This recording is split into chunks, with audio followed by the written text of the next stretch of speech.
Oke, mari kita langsung masuk ke intinya.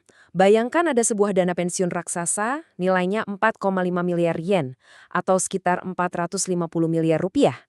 Namanya Haguku Mikikin. Tapi ada yang aneh dengan dana ini. Biaya-biaya paling mendasar seperti biaya pegawai seolah-olah lenyap begitu saja dari pembukuannya. Jadi pertanyaannya, kemana perginya semua uang itu? Iya, angkanya memang fantastis. 4,5 miliar yen. Itulah total iuran yang masuk ke Hakugumi Kikin setiap tahunnya. Tapi, cerita yang sebenarnya bukan soal seberapa besar angkanya, melainkan apa yang terjadi setelah uang itu masuk ke dalam sistem. Nah, disinilah kejanggalannya mulai terlihat.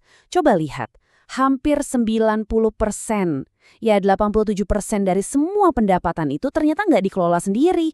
Uangnya langsung dilempar keluar untuk membayar pihak eksternal. Ini bukan lagi sekedar outsourcing biasa kan?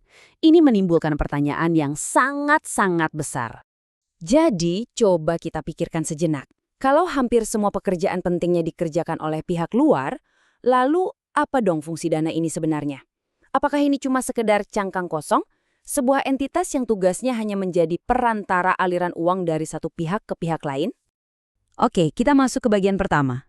Permainan cangkang senilai 4,5 miliar yen. Yuk, kita coba ikuti jejak aliran uang ini. Lanjut ke bagian kedua, kasus biaya yang tak terlihat. Nah ini dia misteri utamanya, kemana sebetulnya uang ini mengalir? Nah, ini pertanyaan kuncinya kan. Kalau 87% dana itu dipakai untuk outsourcing, terus biaya untuk bayar orang-orang yang seharusnya mengelola dana ini di mana? Logikanya sih mereka pasti digaji dong. Nggak mungkin kerja gratis. Dan disinilah kita menemukan sesuatu yang benar-benar aneh.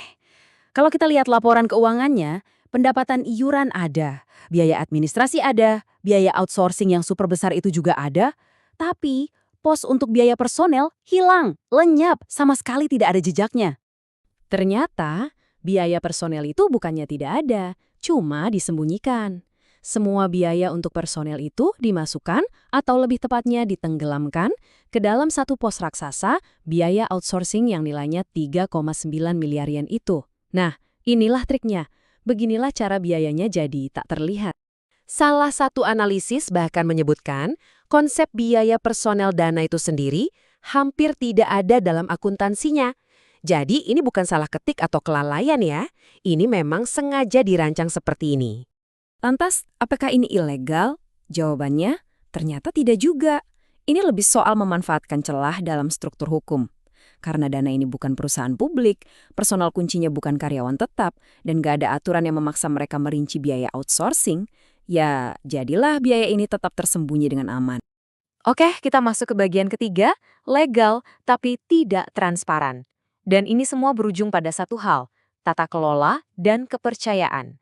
Nah, ini dia dilemanya. Di satu sisi, kalau kita lihat dari kacamata hukum, semua yang mereka lakukan itu sah-sah aja, tidak ada yang ilegal.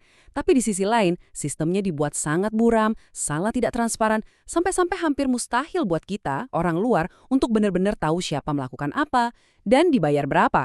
Kondisi yang serba buram ini tentu saja memancing kecurigaan. Salah satunya soal praktek yang di Jepang dikenal sebagai amakudari. Ini adalah istilah untuk para pensiunan pejabat pemerintah yang dapat kursi empuk di perusahaan swasta yang dulu mereka awasi. Nah, dengan sistem yang tertutup seperti ini, siapa yang bisa jamin praktek itu tidak terjadi di sini? Jawabannya singkat, mustahil. Sistemnya memang dirancang supaya kita nggak bisa membuktikan apa-apa, tapi juga nggak bisa menyangkal apa-apa. Pintunya tertutup rapat untuk verifikasi dari luar. Jadi poin utamanya bukan soal ada atau tidaknya bukti pelanggaran. Masalahnya ada di desain sistemnya itu sendiri. Sistem ini secara struktural dirancang sedemikian rupa sehingga kecurigaan tidak dapat sepenuhnya dihilangkan. Kalau sudah begini, bagaimana kita bisa bicara soal kepercayaan? Oke, kita masuk ke bagian 4. Sistem yang menghadapi rintangan. Ternyata masalahnya bukan cuma datang dari dalam loh, ada ancaman besar dari luar. Begini, dana seperti ini bisa hidup kalau ada anggota baru yang terus masuk.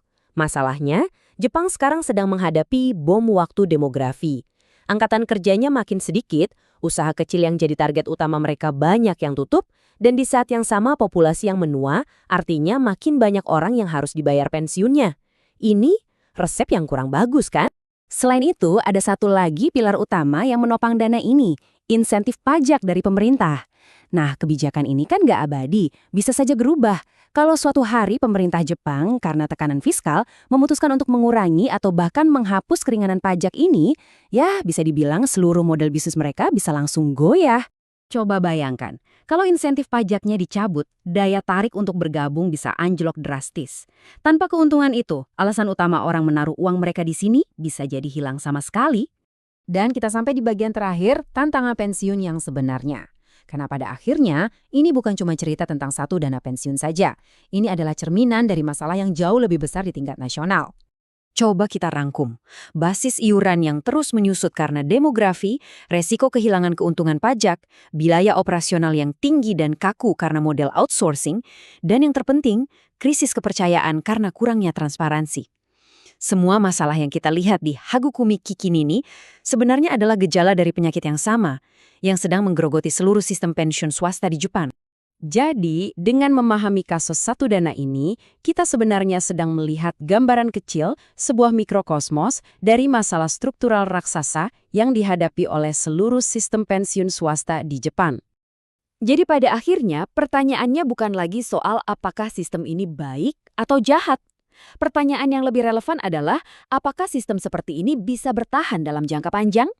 Dan mungkin yang lebih penting lagi, di tengah semua tantangan demografi dan tekanan fiskal yang ada, bisakah kita benar-benar menaruh kepercayaan pada sebuah sistem yang secara fundamental menolak untuk transparan?